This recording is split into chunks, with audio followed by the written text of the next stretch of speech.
जय हिंद दोस्तों, मैं सूरज चौहान स्वागत करता हूं एक बार फिर आपके अपने यूट्यूब चैनल राज अकेडमी दीवा में। आज हम शुरुआत करेंगे, चर्चा करेंगे एक नए चैप्टर की। चैप्टर का नाम होगा chapter number 9, tourism, transport and communication. ठीक है, आगे हम बढ़ने से पहले आपको बता देना चाहते हैं कि हमने आपसे बहुत से वादे किए थे, उन वादों को हम पूरा करते हुए आज ख़त्म करने वाले हैं आपका पूरा चैप्टर, और आपका वादा भी आज यहीं पर ख़त्म होता है। वादा कुछ इस प्रकार था कि हमने आपसे वादे किए थे कि 8, 9, 10 स्टैंडर्ड महाराष्ट्र बोर्ड के सारे सिलेबस अच्छे से कंप्लीट करेंगे ज्योग्राफी के, और वो हमने कंप्लीट कर दिया है। आज हमारे 10th का लास्ट चैप्टर चल रहा है, जो चैप्टर नंबर 9 है, आपका लास्ट चैप्टर है। पता ही नहीं चला आप लोग के साथ कैसे समय बीत के, कुछ पता ही नहीं चला स्टडीज़ करते करते। उम्मीद है आप लोग सारे अच्छी स्टडीज़ करते होंगे, अपनी पढ़ाई करते होंगे। क्लियर, आगे बढ़ते हैं। आज हम बात करने वाले हैं टूरिज्म, ट्रांसपोर्ट एंड कम्युनिकेशन के बारे में। टूरिज्म, ट्रांसपोर्ट एंड कम्युनिकेशन के बारे में पढ़ने से पहले मैंने आपको बता दिया था कि ये हम लोग किसके बारे में पढ़ रहे हैं, इकोनॉमिक ज्योग्राफी के बारे में पढ़ रहे हैं। ठीक है, हर एक बात हम किससे, पैसे से रिलेटेड वाली काम करें। टूरिज्म पैसा, ट्रांसपोर्ट पैसा, कम्युनिकेशन पैसा। ठीक है, तो पहले मैं आपको ऐसा बताया था, टूरिज्म, ट्रांसपोर्ट एंड कम्युनिकेशन। ये भी हम किसके बारे में पढ़ने वाले हैं, किन दो देश, none other than India and Brazil. ठीक है, तो टूरिज्म के बारे में, टूरिज्म क्या होता है सर? टूरिज्म मतलब पर्यटन, जो पर्यटक लोग आते हैं एक जगह से दूसरी जगह, सब लोग घूमने जाते हैं। टूरिस्ट एक कंट्री से दूसरी जगह, एक रीजन से दूसरी जगह, एक एरिया से दूसरी जगह, जो माइग्रेट्स होते हैं, ठीक है, कुछ इन्जॉयमेंट्स के लिए जाते हैं। क्लियर, तो उसको हम टूरिज्म करते हैं। और टूरिज्म सिर्फ इन्जॉयमेंट की ही नहीं होती है, बहुत सारे टाइप की टूरिज्म होती है। हेल्थ टूरिज्म होती है, एजुकेशन टूरिज्म होती है, और इंजॉयमेंट टूरिज्म, और भी बहुत सारे तरीके के टूरिज्म होते हैं। ठीक है, तो ये सारे टूरिज्म के अलग अलग पार्ट्स होते हैं। तो टूरिज्म तभी माना जाता है जब आप एक जगह छोड़ के दूसरी जगह जाते हो, कोई अपनी गोल अचीव करने के लिए, कुछ भी काम करने के लिए, तो उसको आप टूरिज्म कहते हो। ठीक है, वहीं अगर आप ट्रांसपोर्ट की बात करोगे, ठीक है, ट्रांसपोर्ट की बात करोगे तो ट्रांसपोर्टेशन में आता है आपका, जैसे ट्रांसपोर्टेशन, कोई भी गुड्स या कोई भी सामान एक जगह से दूसरी जगह पहुंचाना है। ठीक है, इसमें रोड, रेलवे से आपके सारी चीज़ें आ जाएगी इसके अंदर, ट्रांसपोर्टेशन। कम्युनिकेशन में आपका सिर्फ वही कम्युनिकेशन नहीं होता जिससे आप बात करते हो। ठीक है, कम्युनिकेशन इन द सेंस आप एक जगह पे, मतलब कम्युनिकेशंस मतलब इन द सेंस कनेक्टिविटी। ठीक है, इंटरनेट, ये सारी चीज़ें, जो भी सारी चीज़ें हैं कम्युनिकेशंस, ये सारी चीज़ें हम इसके बारे में इस लेसन में डिस्कस करेंगे। बात करने जा रहे हैं टूरिज्म की। देखिए, पहले हम टूरिज्म कंप्लीट करेंगे, फिर ट्रांसपोर्ट, और फिर कम्युनिकेशंस पे आएंगे। ठीक है, अब टूरिज्म की बात करते हैं सर। टूरिज्म में इंडिया और ब्राज़ील की, अगर टूरिज्म की हम बात करेंगे तो पहले तो हम इंडिया और ब्राज़ील का पूरा वो देखेंगे कि हाँ कैसे क्या हो रहा है, फिर उसके ऊपर हम बात करेंगे। तो चलिए आगे बात करते हैं इंडिया और ब्राज़ील की टूरिज्म की। अब टूरिज्म ऐसा जगह होता है, जैसे आप बहुत सारे इंडिया में देखे होंगे कि सर ये जो जगह है वो टूरिस्ट प्लेस है, सर वो जगह है टूरिस्ट प्लेस, सर ये जगह है टूरिस्ट प्लेस। तो टूरिस्ट प्लेस होते कैसे हैं? क्या वो अपने आप बन जाते हैं या उन्हें बनाया जाता है? नहीं, वो अपने आप नहीं बनते हैं। एक्चुअली कुछ हिस्टोरिकल टूरिस्ट, मतलब ऐसी जगह है जो हमारी हेरिटेज को बताती है, हमारी विरासतें जो पहले की है वो आज हम उसे प्रिजर्व करके रखते हैं, और वही हमारी टूरिस्ट डेस्टिनेशन बनती है। ठीक है, तो आगे चलते हैं। अभी जैसे अगर आप इंडिया की बात करोगे तो इंडिया के अंदर सर आप क्या जगह देखते हो टूरिस्ट के लिए? किस सबके मन में तो पहले यही आएगा, क्या? ताजमहल। ठीक है, अपने पास टूरिज्म के लिए बहुत सारी जगह हैं, जैसे ताजमहल हो गया, दिल्ली कुतुब मीनार हो गया, हैदराबाद चार मीनार हो गया, जयपुर हवा महल हो गया। ठीक है, देखिए आप ये मेरी बातों पे ध्यान दीजिए, मैं अभी लिखने जाऊँगा तो बहुत लंबा हो जाएगा।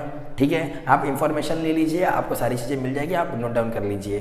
ठीक है, तो अगर इंडिया में अगर आप टूरिज्म की बात करोगे तो आपको ताजमहल मिल जाएगा, दिल्ली कुतुब मीनार, दिल्ली लाल किला, रेड फोर्ट हो जाएगा हमारा। ठीक है, हैदराबाद चार मीनार, फिर है जयपुर हवा महल, कोलकाता का वाइट हाउस। ठीक है, और गेटवे ऑफ इंडिया मुंबई का, इंडिया गेट दिल्ली का, राजपथ अपने दिल्ली के, समझ में आए? तो ये वो सारी जगह हैं जहाँ पे, देखिए ये तो वो जगह हैं जो बहुत फेमस है और मैंने उनके नाम लिए। कुछ ऐसी भी जगह हैं, ठीक है, कुछ ऐसी भी साइट्स हैं, जैसे कोई इको टूरिज्म साइट्स है। ठीक है, जहाँ पे पूरा आप एनवायरनमेंट देख सकते हो, नेशनल पार्क से हमारे पास, सेंचुरीज है, बर्ड सेंचुरीज हैं। ठीक है, ये सारी जगह हमने क्या कर रखी है, प्रिजर्व करके रखी है, ताकि हमारे यहाँ पे ज़्यादा से ज़्यादा टूरिस्ट आए, और टूरिस्ट आके यहाँ पे क्या कर ले, हमारे देश में ज़्यादा से ज़्यादा टूरिस्ट आके यहाँ पे घूमे और हमारे देश की जीडीपी ग्रो हो। सर जीडीपी ग्रो हो, जीडीपी कैसे ग्रो होगी सर अगर कोई आपके यहाँ घूमने आएगा?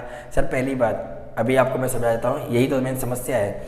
अगर आपके घर में कोई मेहमान आ रहा है, ठीक है, आपके घर में थे, एक बात बताओ, आपके घर में, ये है आपका घर, ठीक है, आपके घर में थे 100 रुपये, ठीक है। अब आपके घर में 100 रुपये थे, ठीक है, आपको पता है कि आपके घर में एक मेहमान आने वाले हैं, ठीक है। अब आपके घर में जब वो मेहमान आएंगे तो साथ में कुछ लेके आएंगे कि नहीं आएंगे, साथ में कुछ पैसे या कुछ आपके घर पे कुछ लेके आएंगे, फ्रूट्स लेके आएंगे, स्वीट्स लेके आएंगे, या तो कुछ पैसे लेके आएंगे, या तो कुछ क्या लेके आएंगे, पैसे लेके आएंगे। जब वो आपके घर में आएंगे, ठीक है, तो आपको ये सारी चीज़ें दे देंगे, ये सारी चीज़ें आपके घर में दे देंगे। तो आपके यहाँ कुछ आया कि नहीं आया, आपके घर में कुछ ऐड हुआ ना, कुछ प्लस हुआ, ऐड हुआ क्या, कुछ माइनस हुआ क्या, नहीं। तो आपके लिए तो फ़ायदा ही है। प्लस जब वो जाएंगे तो आपको पैसे भी देके जाएंगे कुछ, जब वो जाएंगे तो कुछ पैसे भी देके जाएंगे कि नहीं जाएंगे, समझ में आ रहा है कि नहीं आ रहा है। जब वो जाएंगे, जब वो जाने के लिए तैयार हो गए, ठीक है, तो आप लोग कैसे वेट करते रहते हो कि हाँ अब जाएंगे तो अब हमें कुछ मिलने वाला है। पता चला आप घर में 2 बच्चे हो, ठीक है, तो इसको भी 100 रुपये और इनको भी 100 रुपये दे दिए। अब बताओ मेरे घर में कितने रुपये हो गए, 300 रुपये, सीधा डबल ट्रिपल हो गया। मेरे घर की जहाँ पे मेरे घर में अभी सिर्फ 100 रुपये थे, वहाँ मेरे घर में मेहमान आए और मेरे घर में कितने हो गए, 200।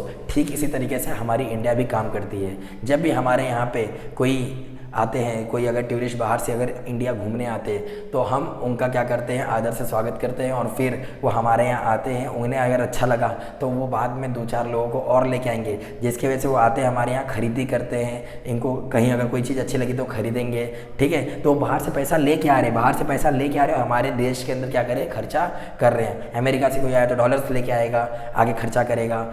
यूरोप से आएगा तो यूरोस लेके आएगा, ठीक है। और यहाँ सऊदी अरब से आएगा, रियाल लेके आएगा, दिनार लेके आएगा, कुवैत लेके आएगा, ठीक है, कुवैती दिनार लेके आएगा। तो ये सारी चीज़ें अगर वो लेके आ रहे हैं हमारे पास, तो हमारे यहाँ की जो जीडीपी है वो क्या करेगी, ग्रो करेगी। क्या हमारा कोई पैसा गया क्या बाहर, नहीं। क्या हमने कुछ बेचा क्या, नहीं। वैसे ही हमारे देश में आ रहा है, इसी को हम बहुत अच्छा अपना सोर्स मानते हैं इनकम का।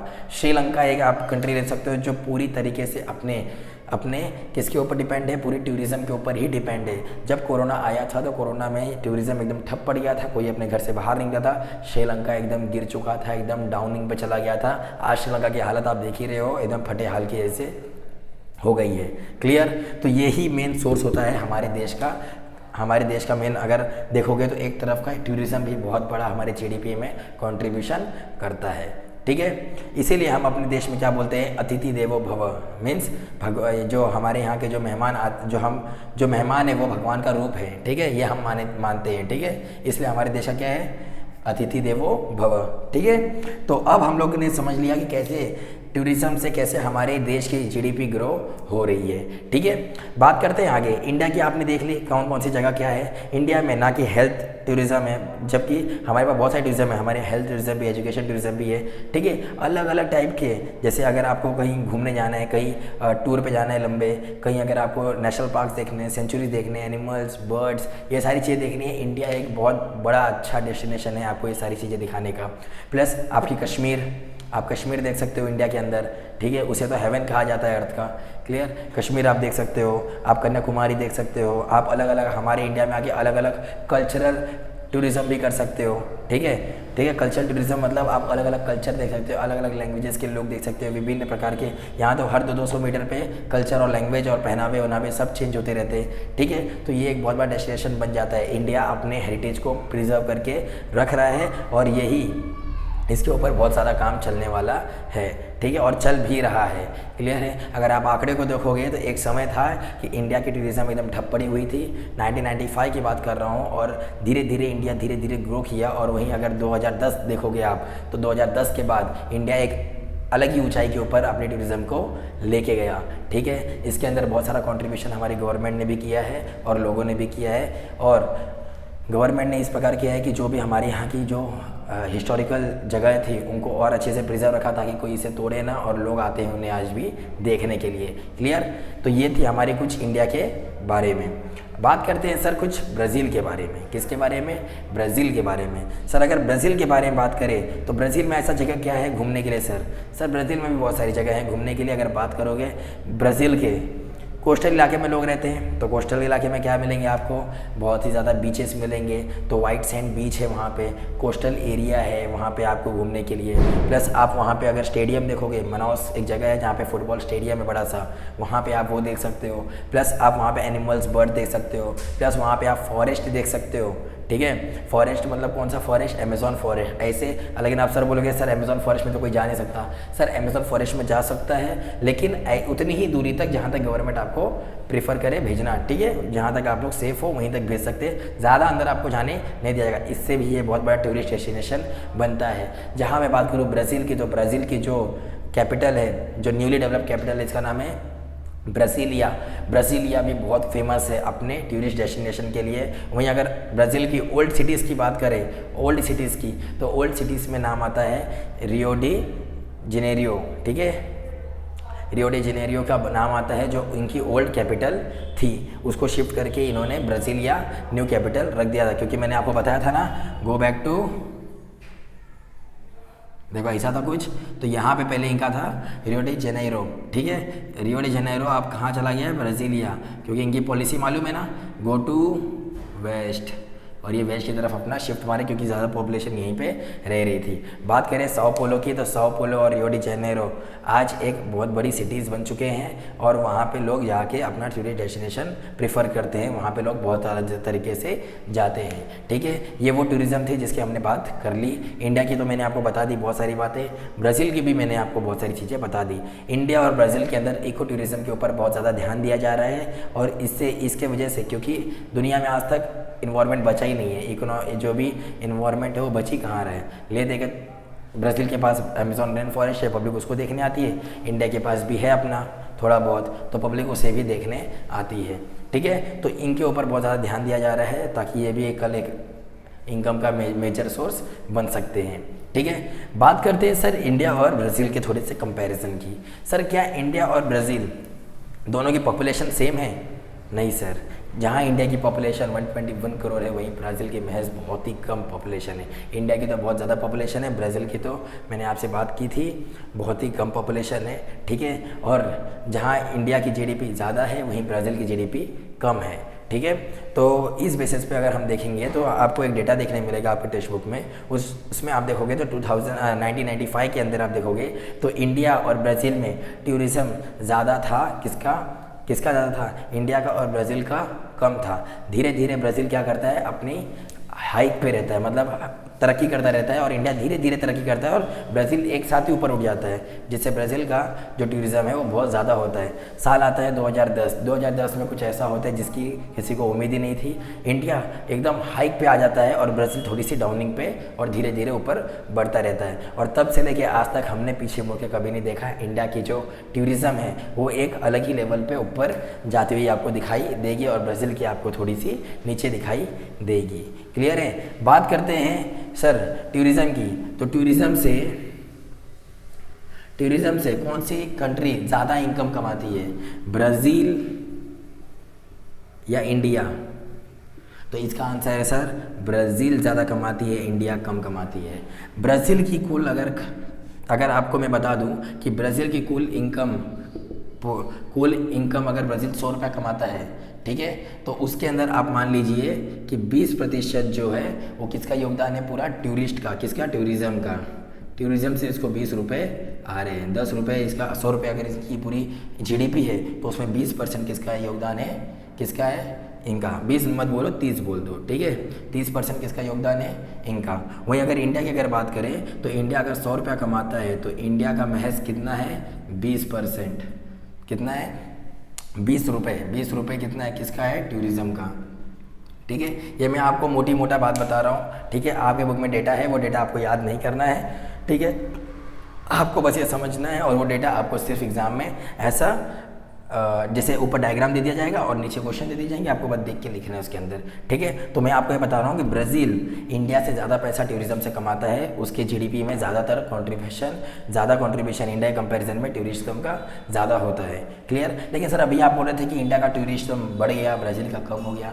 हाँ सर, मैं बोल रहा था, क्लियर। लेकिन जब हम उन पैसों को अपने जीडीपी, अपने 100 रुपये, ये जीडीपी मान लो अपनी, ठीक है, और जब देश अपनी जीडीपी से अगर कैलकुलेट करता है तो देखता है कि इंडिया की, ध्यान दो, बातें कुछ इस तरीके से कि अभी आपको मैं समझाता हूँ कि बातें कुछ इस प्रकार से है कि अगर इंडिया, ये इंडिया है, ठीक है, इंडिया अगर 100 रुपया कमा रहा है, इंडिया अगर 100 रुपया कमा रहा है, ठीक है, तो इंडिया की आबादी, मैंने कितना बोला, वो 20 रुपये। अगर इंडिया अगर 100 रुपये इसकी जीडीपी है, ठीक है, और इंडिया की कितनी प्रतिशत आबादी टूरिज्म के अंदर इन्वॉल्व है, कितने लोग टूरिज्म के अंदर इन्वॉल्व है, तो मैं अगर आपको बता दूँ ये 100 रुपये तो इसकी जीडीपी है, ठीक है, और मान लो कि 100 हमारे यहाँ क्या है, 100 लोगों की हमारे यहाँ पॉपुलेशन कितनी है, पॉपुलेशन 100 लोगों की क्या हमारे यहाँ पॉपुलेशन। अब ये जब 100 लोगों की पॉपुलेशन है, इसमें से अगर 30 लोग 30 पीपल टूरिज्म में अगर काम करेंगे तो कितने परसेंट हो गए,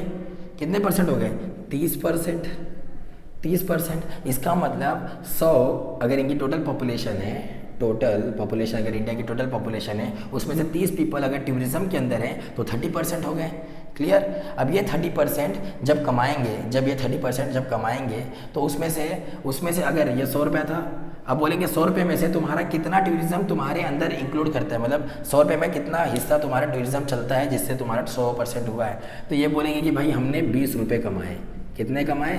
20 रुपये। तो 100 रुपये के हिसाब से, 100 रुपये मेरी टोटल जीडीपी भी थी और पॉपुलेशन भी था, तो 100 रुपये के हिसाब से मैं अगर 20 रुपया कमाया तो ये 20 रुपया मेरा कुछ और नहीं 20% बन जाएगा। बन जाएगा कि नहीं बन जाएगा? अब वहीं आप इसके बारे में देखो, इसको मैं पहले रफ कर देता हूँ।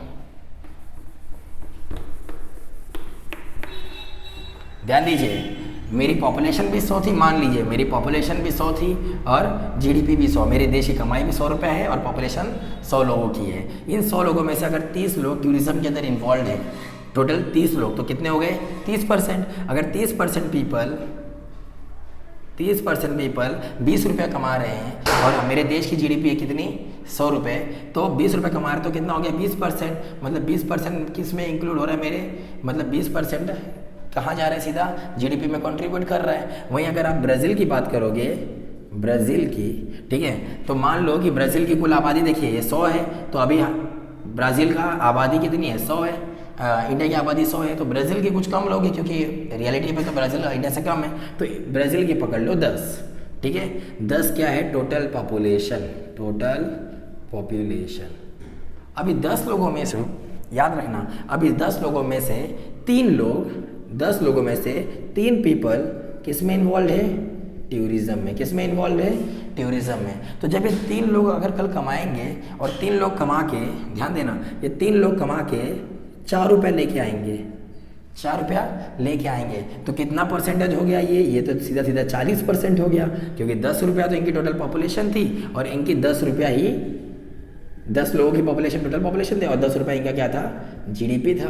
तो 10 रुपये अगर इनका जीडीपी है, 10 रुपये अगर इनका जीडीपी है और ये 4 रुपया टूरिज्म से 3 लोगों का हो गया, तो ये 3 लोग तो इसके 3% हो गए और 3% 30%, ठीक है। ध्यान देना, ब्राज़ील की टोटल पॉपुलेशन 10 मान लीजिए और जीडीपी भी 10 मान लीजिए। जब इसे 10 आप मानोगे और इस 10 पॉपुलेशन में से 3 लोग टूरिज्म काम कर रहे हैं, मतलब 30% लोग हो गए, और 30% जब टूरिज्म में काम कर रहे हैं और ये 30% लोग 4 रुपये कमा के लेके आ रहे हैं, 4 रुपये मतलब 40%, तो किसकी ज़्यादा दिख रही है? अब याद रखिएगा, ये लोग 4 रुपये कमा रहे हैं और कहाँ इंडिया कितना कमा रहा है?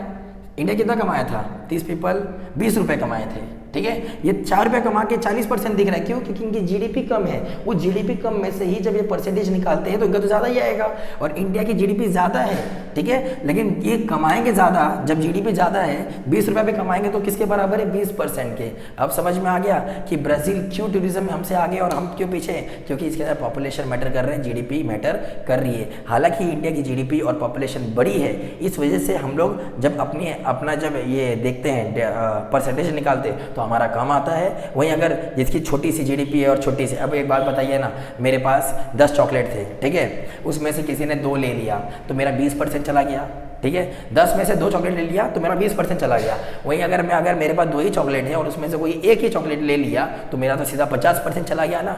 50% चला गया कि नहीं चला गया, ठीक है। और अगर गलती से मुझे एक चॉकलेट और मिल गई तो मेरा तो 50% आ गया।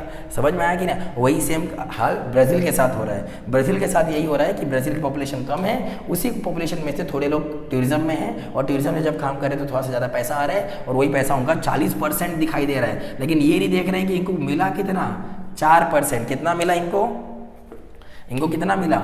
4%। इन 40% में से इनको रुपया आया कितना? 4 रुपया। इनके आंकड़े बड़े हैं लेकिन इनके नंबर छोटे हैं। वहीं अगर इंडिया की बात करें तो महज 20% इनका कंट्रीब्यूशन किस में है? जीडीपी में। लेकिन इनको पैसे कितने आए? 20 रुपये आए और इसका 4। समझ में आ रहा है? 5 गुना ज़्यादा इंडिया कमाया है, लेकिन फिर भी परसेंटेज के हिसाब से अगर देखा जाए अपनी जीडीपी और अपनी जीडीपी के हिसाब से तो ये कम ही दिखता है। क्लियर है? अब आपको समझ में आया? आपको इस प्रकार से आपको ये सारी चीज़ें देखनी थी।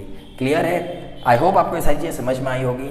इंडिया ब्राज़ील दोनों के टूरिज्म के बारे में मैंने आपसे बात कर लिया। वहीं इंडिया की मैंने आपको मेन पॉइंट्स बता दिए और ब्राज़ील की पिन पॉइंट्स, और मैंने आपको कंपैरिजन भी बता दिया कि 1995 में इंडिया थोड़े से हाइक पे था और ब्राज़ील थोड़ा नीचे था। धीरे धीरे ब्राज़ील ऊपर गया, इंडिया नीचे आया। साल आया 2010 में इंडिया ने अपनी हाइक पकड़ ली और ब्राज़ील अपनी धीरे धीरे ऊपर थोड़ा ग्रो करता गया, लेकिन इंडिया से कम करता गया। क्लियर है? आई होप आपको ये सारी चीज़ें समझ में आएगी होगी, और ये सारी चीज़ें अगर आपको समझ में आई होगी तो हमारी वीडियो को लाइक कर सकते हैं, चैनल को सब्सक्राइब कर सकते हैं, राज अकेडमी दीवा को सब्सक्राइब कर सकते हैं। और मैंने आपको बता दिया है कि टूरिज़्म के बारे में हमने अभी ख़त्म कर लिया, बात ख़त्म कर ली। अब हम अगला जो अभी लिखेंगे लेक्चर वो ट्रांसपोर्ट का होगा और फिर कम्युनिकेशन का होगा। क्लियर है? मिलते हैं आपसे अगले पार्ट में, तब तक के लिए जय हिंद।